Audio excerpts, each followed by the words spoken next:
মাথা পেতে নিবি? তাহলে এখন কি হলো? আমি যা বলবো সেটা তোকে করতে হবে। যদি করতে পারিস তাহলে তোর মেসোর সম্মান বাঁচবে, তা নাহলে আবার একটা ফোন করবো, দারোগাবাবু আবার এখানে চলে আসবে। হ্যাঁ ঠাম্মি, তুমি আমাকে দাও শাস্তি, তুমি আমাকে যা শাস্তি দেবে আমি সব শাস্তি মাথা পেতে নেবো। তোকে আমাদের সঙ্গে ওই বাড়িতে ফিরে যেতে হবে।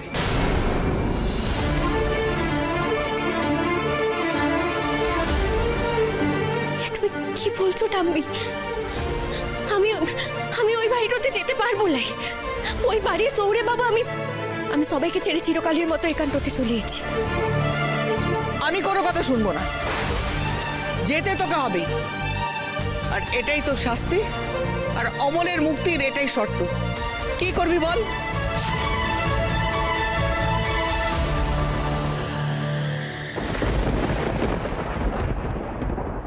ঠাম্মি, তুমি কি বলছো কেনে? আমি এতদিন ওই বাড়িটাতে ছিলাম, এক কোণায় পড়েছিলাম, তবে আমি ওই বাড়িতে বউয়ের অধিকার টলিয়েছিলাম। কিন্তু আজ যদি আমি ওই বাড়িতে যাই তাহলে কিসের অধিকারে যাব ঠাম্মি? তুমি কেন বুঝতে চাইছো না? আমি সরে বাবু আর সরে বিপির জীবনটা থেকে চিরকালের মতো সরে টয়েছি। এখন যদি আমি ওই বাড়িটাতে যাই ঠাম্মি, তাহলে সবাই আমাকে ভুল বুঝবে, আমার অপমানটা হবে। না না ঠাম্মি, আমি ওই বাড়িটাতে কোনোভাবে যাবো না। তুমি আমাকে অন্য শাস্তিটা দাও কেন? বিনু, অধিকার সম্মান এসব নিয়ে ভাবার সময় এখন নেই। তুমি যতদিন ও বাড়িতে ছিলে, কে তোমাকে সবসময় আগলে আগলে রাখতো? কে রাখতো? ওই মানুষটা তো। আজকে যখন ওই মানুষটা তোমার থেকে কিছু চাইছে, তুমি দিতে পারছো না? তুমি এতটা অকৃতজ্ঞ? আমি তো এটাই বুঝতে পারছি না, ঠাম্মি আমাকে শাস্তি তো দিতে চাইছে, কিন্তু সেটার জন্য ওই বাড়িটাতে কেন যেতে হবে আমার? সেটা কেন একান্ততে যেতে হবে? লাই বেশ, এই যে তোমার মেশো, এই অমলবাবু যে জঘন্য কাজটা করেছে, তার জন্য ওনার তো দৃষ্টান্তমূলক শাস্তি হওয়া উচিত।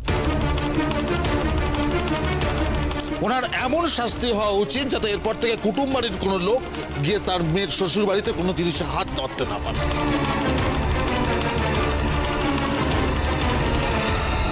তুমি তো বলছিলে যে তুমি তোমার মেশোর সমস্ত শাস্তি নিজের মাথায় তুলে নেবে। তোমাকে আমাদের বাড়ির কাজের লোক হয়ে থাকতে হবে। কি হলো? চুপ করে আছো? বেশ বেশ, দারোগাবাবুকে ডাকছি। এই অমলবাবুকে গ্রামের মধ্যে দিয়ে হাতে হাত করা পরিয়ে হিড়ির করে টানতে টানতে থানায় নিয়ে যাবে। সেটা তুমি চাও?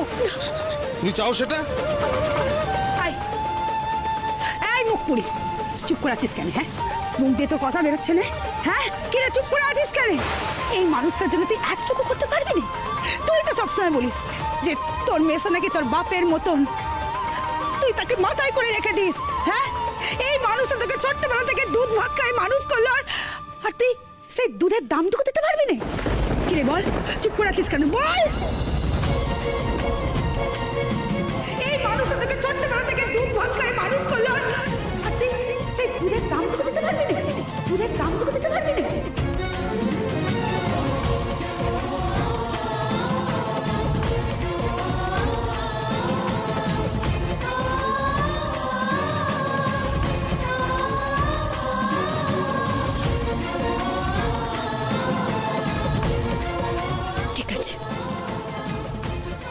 দুধের দামটা দেবো কেন?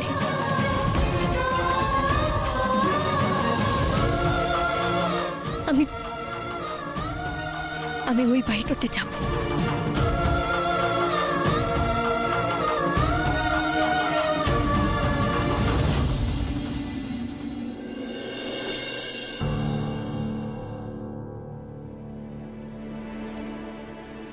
এটা কি বানিয়েছো তুমি?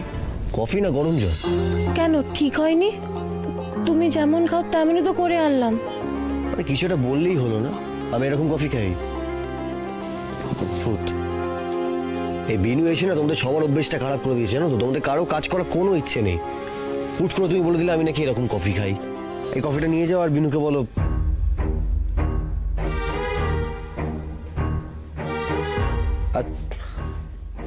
ঠিক আছে তুমি যাও, আমি দেখছি, যাও।